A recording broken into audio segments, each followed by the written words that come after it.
భోళాశంకరుడు భక్తైన ప్రియుడైనటువంటి పరమేశ్వరుడికి అత్యంత ప్రీతికరమైనటువంటిది మహాశివరాత్రి.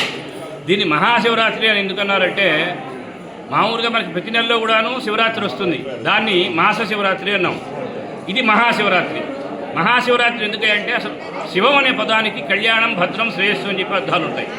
అంటే శివరాత్రి అంటే ఏంటి? శుభప్రదమైనటువంటి రాత్రి అని చెప్పి అర్థం.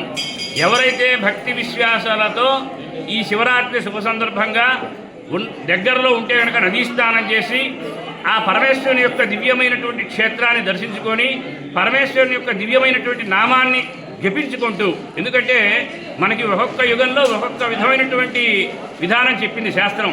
ఒక యుగంలో దానం చేయమంది, ఒక యుగంలో ధర్మంగా ఉండమంది, ఒక యుగంలోనే ఉన్నా కానీ తపస్సు చేయమంది. కానీ ఇది కలియుగం.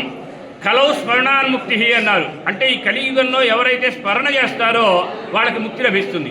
ఆ స్మరణలో కూడాను అమోఘమైనటువంటి దివ్యమైనటువంటి ఫలితాన్ని ఇచ్చేది అంటే శివనామ స్మరణ.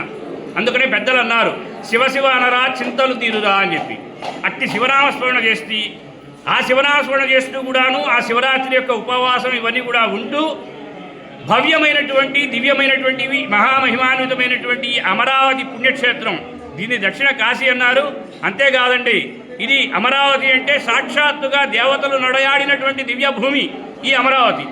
అటువంటి ఈ అమరావతి యొక్క అమరేశ్వర స్వామి వారు ఎవరైతే దర్శించి ఆ యొక్క అభిషేకాది కార్యక్రమాలన్నీ కూడాను చూసి భక్తి శ్రద్ధలతో నమస్కరిస్తారో వాళ్ళందరికీ కూడాను ఇహపర సౌఖ్యాలు కలుగుతాయి అని చెప్పి ఆ ధర్మశాస్త్రం తెలియజేస్తున్నది. దీన్ని దక్షిణ కాశీ అని ఎందుకన్నారా అంటే, మనకి ఇక్కడ కృష్ణానది ఉత్తరవాహినిగా ప్రవహిస్తూ ఉన్నది, అలానే కాశీలో ఉత్తరవాహినిగా గంగానది ప్రవహిస్తుంది. ఈ కృష్ణానది అనేటటువంటిది నదులన్నిటికీ కూడాను అక్కగాను, తీర్థాలన్నిటికీ కూడాను తల్లిగాను శాస్త్రాలు తెలియజేస్తున్నాయి. అంటే ఏమిటంటే నదీనాం అగ్రజామహం త్వహం తీర్థాన్ని సర్వతీర్థాన్ని మాతరాని అని చెప్పి ధర్మశాస్త్రాలు తెలియజేస్తున్నాయి. ఈ కృష్ణానది మిగతా నదుల్లో వెళ్ళి మనం స్నానం చేస్తేనే పుణ్యం లభిస్తుందండి. కృష్ణానదిలో ఒకవేళ కనుక జలం లేకపోయినప్పటికీ, ప్రవాహం లేకపోయినా సరే భక్తి శ్రద్ధలతో నమస్కరించుకుంటేనే కోటి జన్మల్లో చేసుకున్నటువంటి పాపాలన్నీ కూడా నశిస్తాయి. నమామి సుకృత శ్రేణి తరంగిణీం యద్వీక్షణం కోటి జన్మకృత దుష్కర్మ శిక్షణం అని చెప్పి ధర్మశాస్త్రాలు తెలియజేస్తున్నాయి. అంటే ఏమిటయ్యా అంటే పరమ పవిత్రమైన, భవ్యమైన, దివ్యమైన, మహామహిమాన్వితమైనటువంటి ఆ కృష్ణానదిని చూసి నమస్కారం చేసుకుంటే చాలయ్యా, కోటి జన్మల్లో చేసుకున్నటువంటి పాపాలన్నీ కూడా పటాపంచలవుతాయి అని చెప్పి ధర్మశాస్త్రాలు తెలియజేస్తూ ఉన్నాయి.